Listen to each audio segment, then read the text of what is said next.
이화여자대학교 디지털미디어학부 및 국어국문학교 교수, ITRC 게임 애니메이션 센터 참여교수 이인화 교수님 모시도록 하겠습니다. 큰 박수로 맞이해 주세요.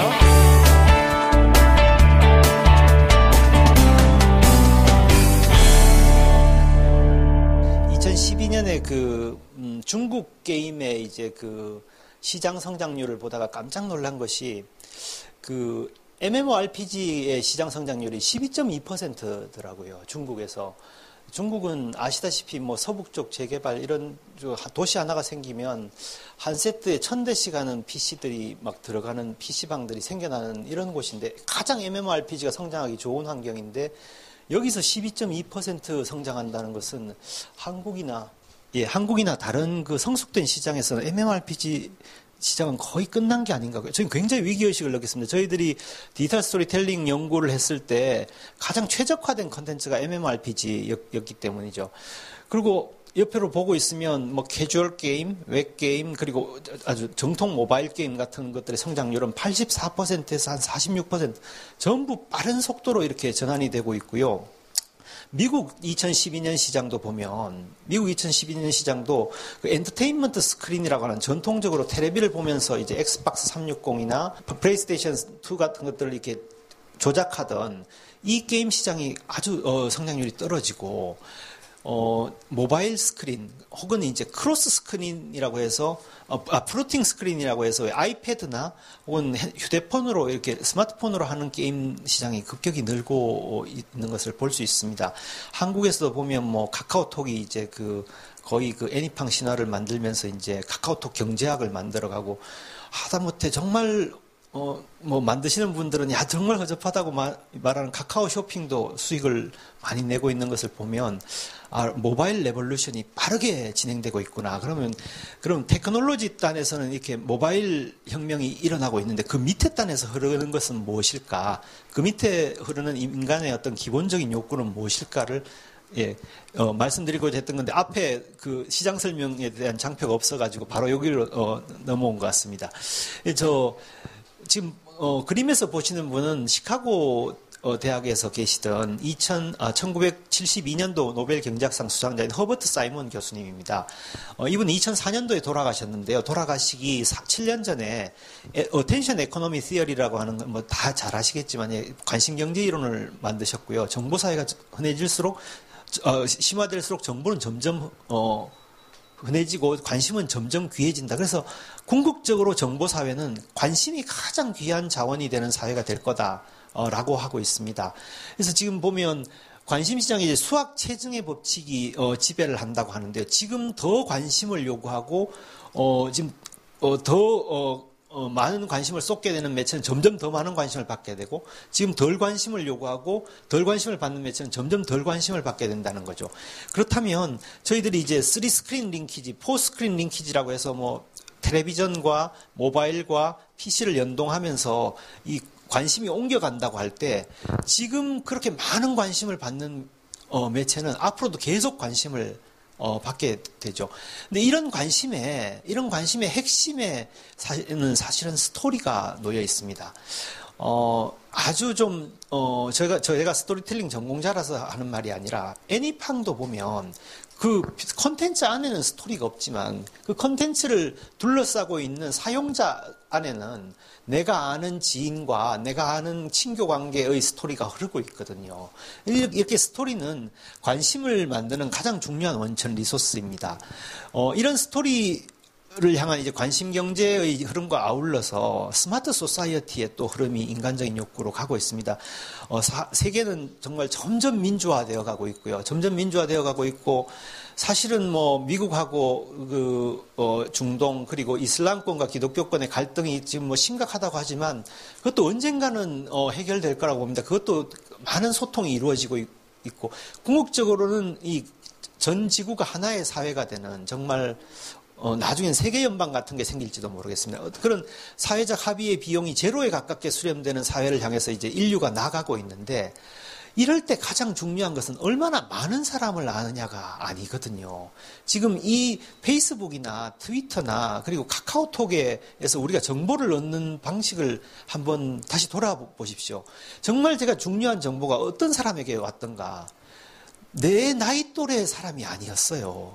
저는 사실은 제일 많은 걸 배우는 게, 한 36세쯤 되는 제 제자들한테 제일 많이 배웁니다. 제일 지금 이 모바일 혁명에 대해서 저만 해도 나이가 있어서 모르고 있는 부분들을 정말 빨리 캐치를 하고 빨리 적응을 하더라고요. 하루는, 제가 이제, 애니팡 왜 다른 모바일에서는 그렇게 결제를 하기를 힘들어 하는데 애니팡은 왜 결제를 할까요?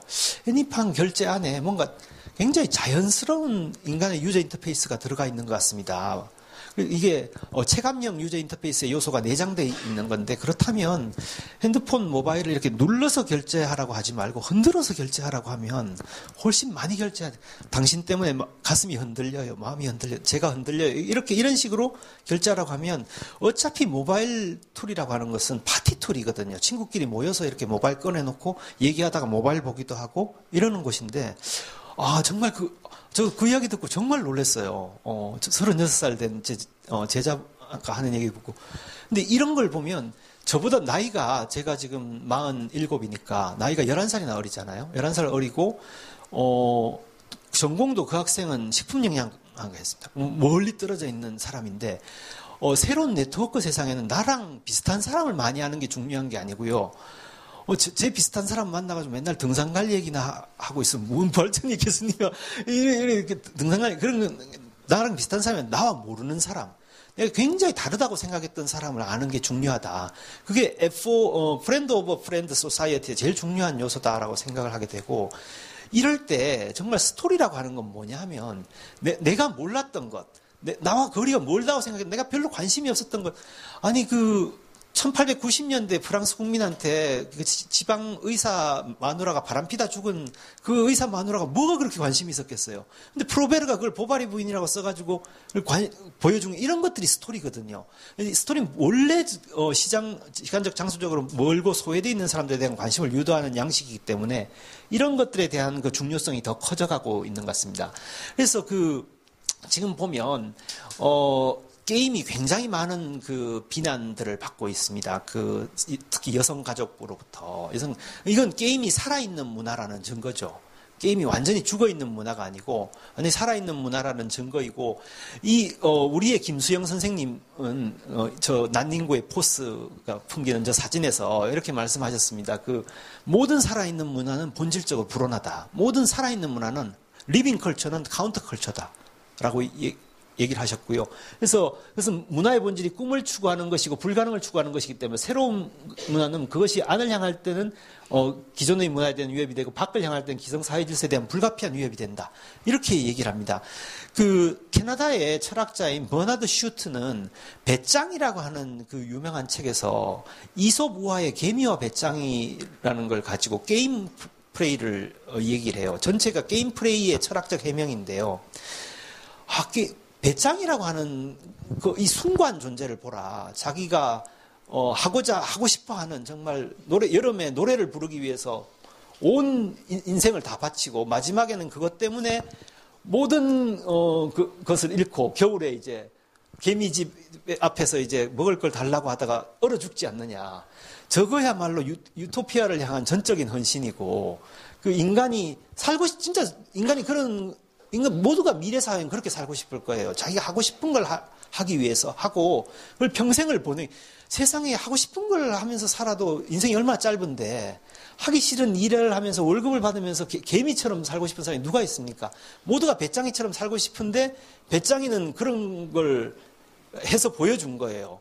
사실 배짱이가 지금 게임을 하는 사람들입니다.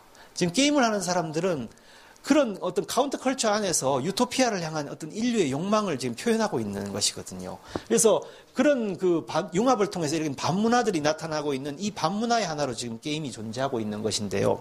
거기서 존재하는 세계는 어떤 세계냐면 그 게임 안의 세계는 헤테로그로시아의 세계라고 저는 정의를 합니다. 감히. 헤테로그로시아라는 건 뭐냐면 정말 하찮고 작은 이야기거든요. 정말 하찮고 작은 이야기. 제가 어제 무슨 프로젝트를 한다고 전주대학에 갔다가 그래서 평가받고 이제 올라오니까 기차가 끊겨가지고 고속버스 타고 올라오니까 집에 도착하니까 2시 반이더라고요. 2시 반에 이제 군대 밥 주러 게임에 들어갔습니다. 제가 하는 삼국지 게임에 들어갔더니 우리 맹원들이 맹주는 요새 바빠가지고 안 들어온다고. 그래서 이제 형님 오늘 죽는 줄 알았어요. 뭐 하셨어요? 야, 너도 내 나이 돼봐라. 바쁘다.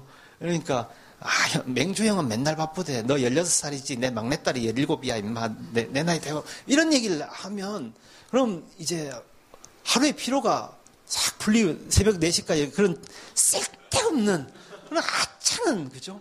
안 해도 되는, 졸려 죽겠는데, 그런 얘기를 하면 하루의 피로가 풀리고 이제 편안하게 잠이 오는데요. 편안하게 잠이 오는데, 미하일 바흐틴이라고 하는 러시아의 미학자는 바로 이런 것이 세계를 구성하는 기본적인 힘이다.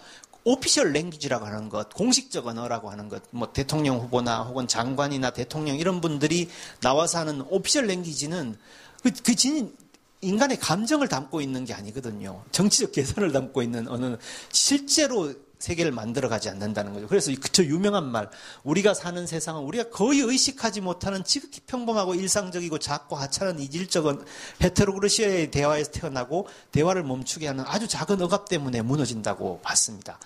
우리는 이런 하찮은 대화가, 우리 카카오톡 대화를 보세요. 정말 하찮은 대화잖아요. 이것이 16억 6,800명이 지금 이런 걸 하고 있는 세계를 살고 있습니다. 자, 이런 세계에서 그 사람들이 요구하고 더 가고 싶어 하는 건 뭐냐 하면 바로 narrative thinking입니다. 작년에 혹시 기억하실지 모르겠지만 마이클 샌달 교수의 정의란 무엇인가가 베스트셀러 1위를 했고요. 이 정의란 무엇인가는 한국에서만 1위를 한 게 아니고 거의 홍콩, 남아프리카까지 거의 전 세계에 걸쳐서 2010년부터 2011년에 걸쳐서 베스트셀러 1위를 했어요.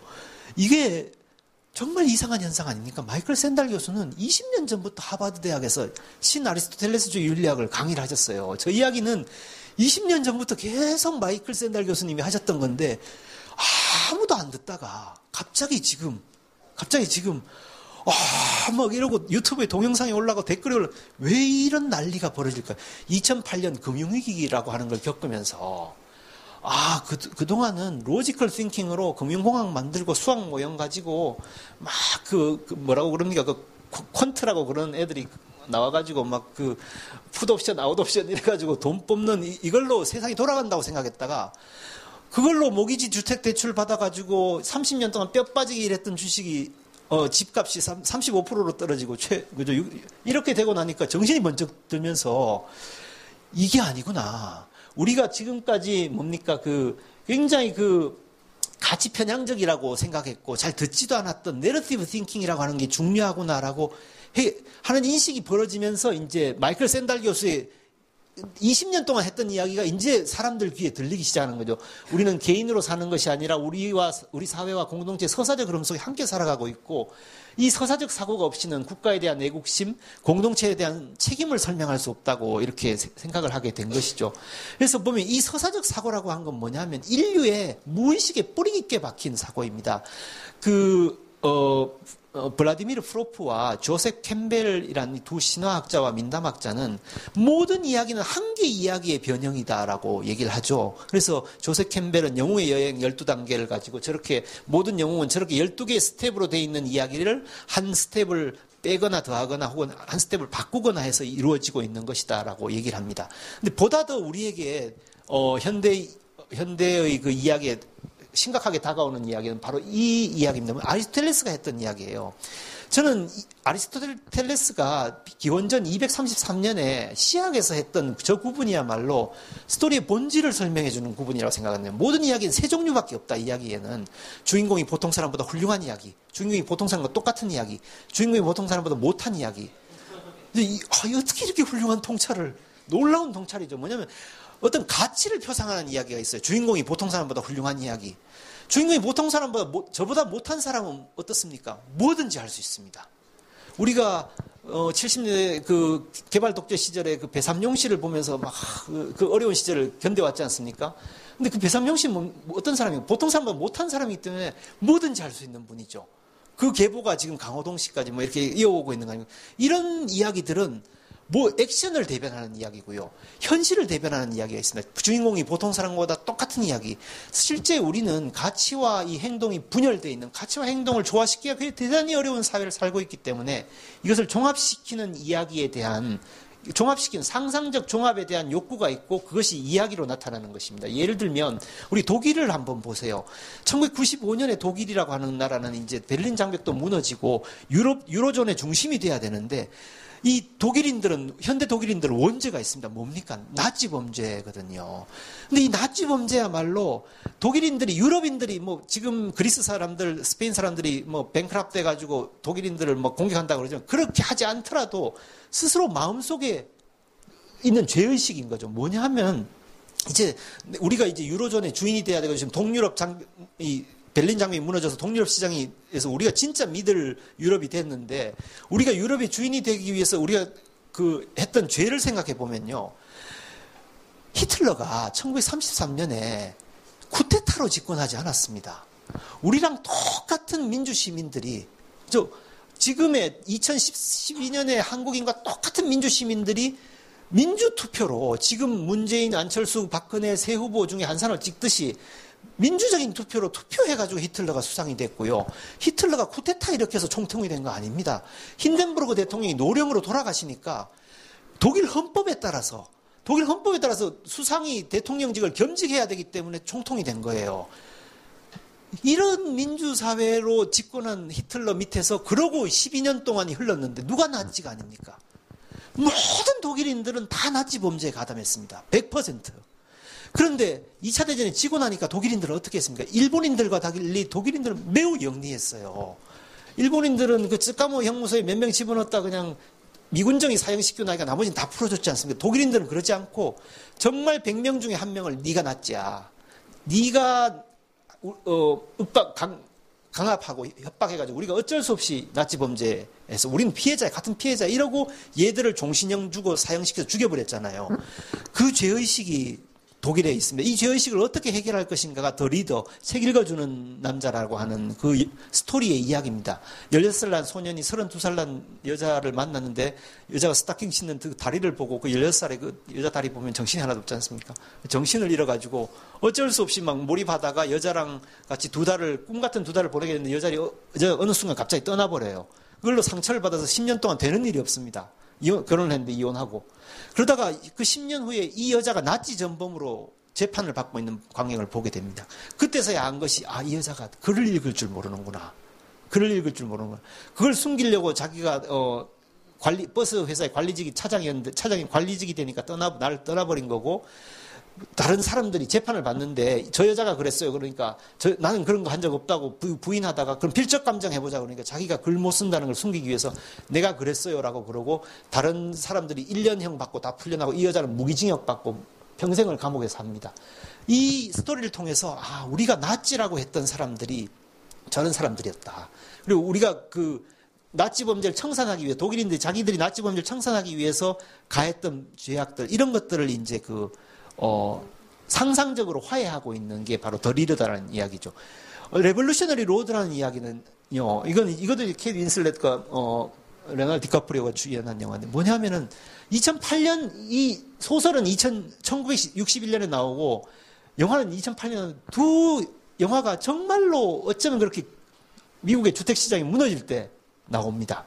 이 정말 우연인 것 같지만 우연이 아니고 이걸 프레드릭 제임스는 시대의 무의식이라고 이렇게 얘기를 하는데 컨템포러리 컨시어스니스라고 언컨시어스니스라고 하는데 뭐냐 하면은 2차 대전에 승리해서 돌아와서 정말 그 자아실에 꿈에 부푼 미국인들이 미국의 그 관료주의적이고 그 우파적인 그 구조에 대해서 너무 불만을 갖고 그 반발심을 느끼는데 이것들을 무마하고 이 공산당 운동, 노조 운동을 무마한 게 뭐냐면 모두를 다 중산층으로 만든 정책이었지 않습니까? 미국에서. 그래서 너 이 집 가져. 너 중산층이야. 이제 데모하지 마. 30년 동안 갚아. 근데 이 구조가 이제 붕괴되는 게 1961년이거든요. 2008년도 마찬가지거든요. 무리하게 집을 대출해서 빌려주고 중산층 만들고 사게 해줬다가 결국은 그 모기지 대출, 주택 대출이 이제 무너진 게 2008년인데 이렇게 억지로 가짜로 중산층이 된 그 전원주택 중에 하나가 레볼루셔너리 로드라는 그 마을인데 그 마을에서 이 젊은 부부 케이트 윈슬렛과 레오나르도 디카프리오가 부부한 이 젊은 부부가 느끼는 공허감 나중에는 결국 이 여자가 자살하는 그런 이야기입니다. 뭐 중국에는 이제 그 가지 그 자본주의화의 모순들을 이제 무인 과금갑이라고 하는 그 스토리를 가지고 지금 니들 힘들지 그래 민공들 힘들지만 우리 경제 8%씩 성장하고 있잖아 조금만 견뎌봐 우리 애국주의 뭐 민족주의 이런 걸로 넘어갈 거야 이런 게 이제 무인 과금갑이라는 이야기고 한국엔 도둑이라고 하는 이야기는 한국은 특징이 이제 공권력이 타락했는데 이 공권력을 처벌을 못해요. 그죠? 내곡동은 항상 검사처럼 풀려납니다. 그럼 한국에서 나올 수 있는 스토리는 뭐냐면 도둑이 형사가 돼가지고 그 타락한 악을 응징하는 스토리거든요. 지금 오션11에 뺏겨왔다고 하지만 사실 오션11하고 도둑들은 전혀 다른 스토리입니다. 도둑들에 나오는 김윤석은 사실 변장한 형사죠. 형사가 해야 될 역할을 도둑이 하고 있는 것. 이게 한국 사회의 굉장히 특징적인 스토리고 우리 사회를 흐르는 이제 타락한 사회에서 타락한 방법으로 정의를 구현한다는 그 가치 추구를 보여주는 그런 스토리입니다. 자, 이렇게 모든 스토리들은 자기 시대, 자기 사회의 이제 무의식을 구현해 가고 있습니다. 그런데 이 스토리를 만드는 저희들 랩에서 연구하는 것은 이화여대 디지털 스토리텔링 랩에서 연구하는 것은 이 스토리를 어떻게 만들어 갈 것인가에 대한 연구거든요. 오른쪽에서 보시는 것은 2006년에 나왔던 영화 마라톤의 시나리오입니다. 마라톤의 시나리오를 보시라는 게 아니고 그 위에 나온 프로그램을 보시면 이게 한국이 쓰고 있는 시나리오 저작 도구입니다. 뭡니까? 아레아 한글입니다. 그죠? 모든 시나리오 작가가 아레아 한글로 시나리오를 쓰고 있어요. 근데 아레아 한글이라고 하는 도구를 한번 생각을 해보시면 글을 쓰는 과정은 인지심리학에서 세 가지의 단계로 이루어진다고 합니다. 하나는 어떤 내가 가지고 있던 작가가 가지고 있던 장기 기억에서 롱텀 메모리에서 뭔가를 추출해내는 과정이 있습니다. 이런 이야기가 뭔가 스토리가 되지 않을까? 그 다음에 이거를 언어로 번역하는 과정이 있습니다. 그 다음에 이 언어를 번역한 걸 보다 정교하게 수정하는 과정. 이 세 가지의 과정, 롱텀 메모리, 워드 프로세스, 태스크 엔바이러먼트 이 세 가지 과정인데 아래 한글은 그 완전히 언어로 번역한 그 내용을 그 더 잘 만들게 자르기 붙이기 뭐 이런 걸 해주는 도구거든요. 그래서 이 밑에 단까지를 포괄하게 해주는 저작 도구가 없기 때문에 한국은 스토리를 만드는데 너무 어려움이 있다. 지금 사회는 관심이 끊임없이 흘러야 되고 관심을 만들어내는 스토리가 누구나 다 생산할 수 있고 인간은 누구나 다 잠재적인 작가고 실제로 작가가 될 수 있는데 그걸 도와주는 저작 도구가 없다는 생각을 합니다. 이게 제가 마라톤의 스토리 닥터였거든요. 2년 동안 스토리 닥터였는데 얼마나 안 되냐 하면 마라톤이라는 영화를 조승우 씨하고 김미숙 씨를 캐스팅하고 찍기 직전까지도 주인공이 초원이가 아니었어요. 주인공이 초원이 동생이었습니다. 중원이라고. 그러니까 그 자폐아가 아니고 자폐아 동생이었던 그 이전 시나리오에서는 누구였냐면 초원이 엄마 김미숙 씨가 주인공이었어요. 김미숙 씨 대사가 나오는 장면이 80%고 초원이는 한 20% 정도 나오는 거죠. 그 전엔 누가 주인공이냐면 초원이 코치였습니다.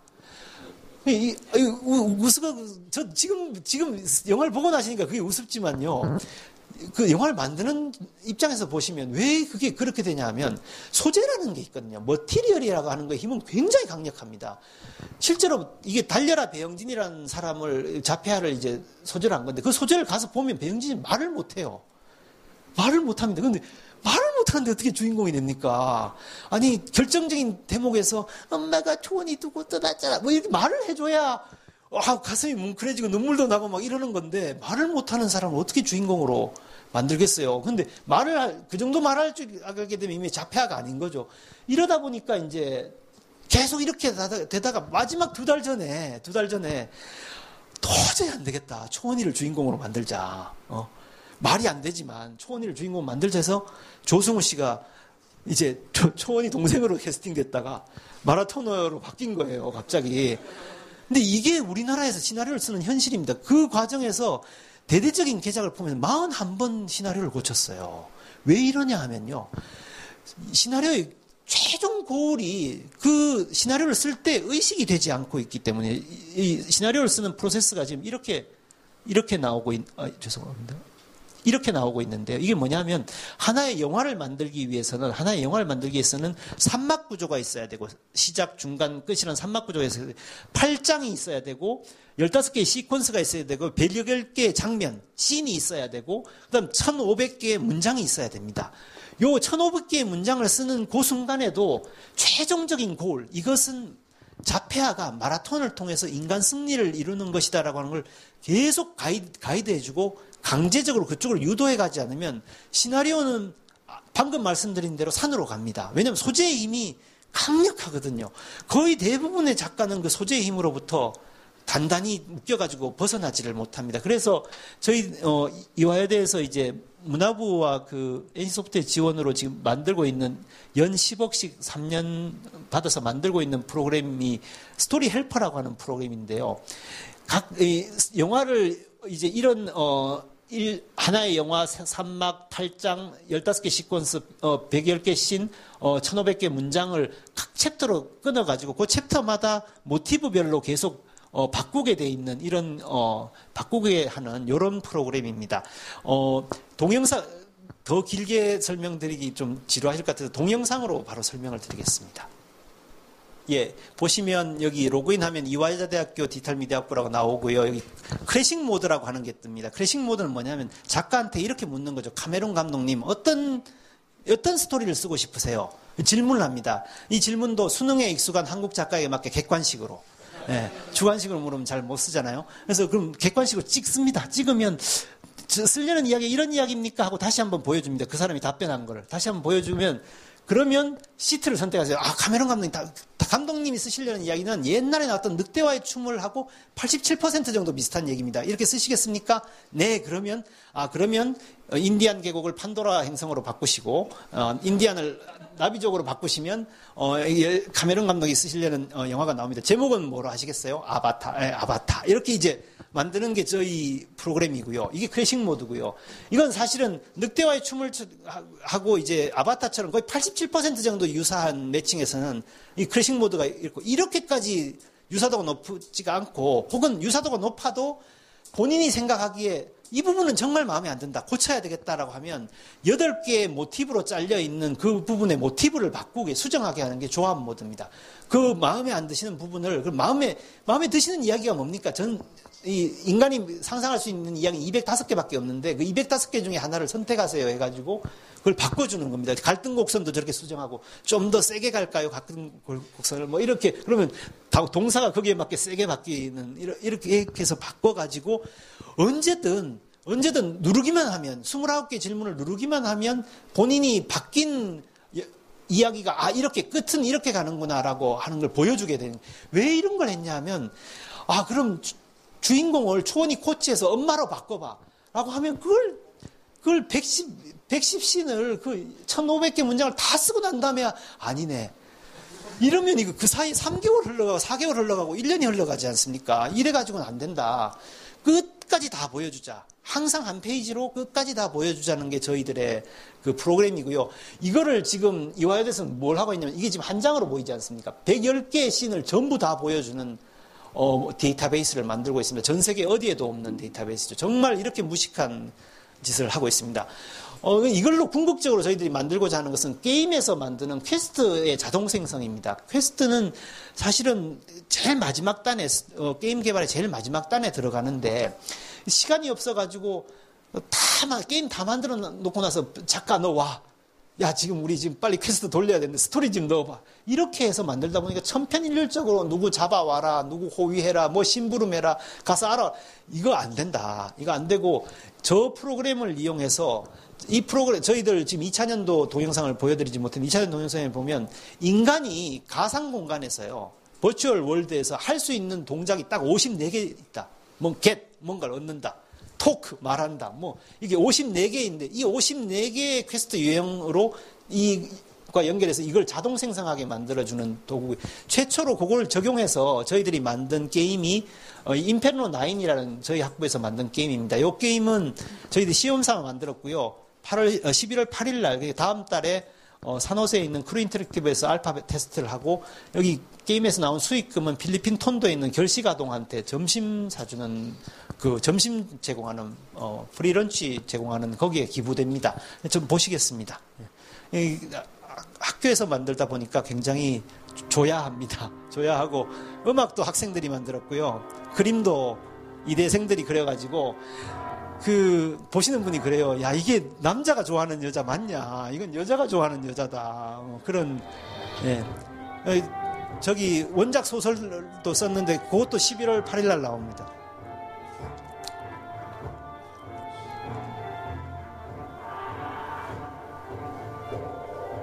근데 뭐 말은 이렇게 그럴듯한데 게임 만드시는 분한테 보여주기 전에 창피하고요.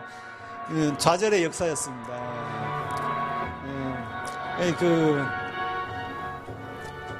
지금은 아직 텍스트가 영어로 다 수정 안 된 화면이 들어가 있습니다. 웹게임입니다. 웹 전략 게임으로 전쟁하는 게임. 예.